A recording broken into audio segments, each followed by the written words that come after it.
So far, I've had no issues with the hinge, any noises that it makes.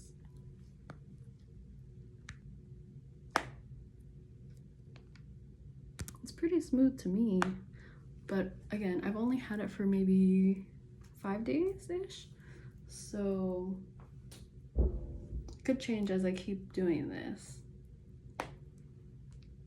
But yeah, so far, no issues. I'm coming from an iPhone 11 Pro, I think, and this was a much needed upgrade. But if I do start to hear some creaky noises later, I will definitely let y'all know.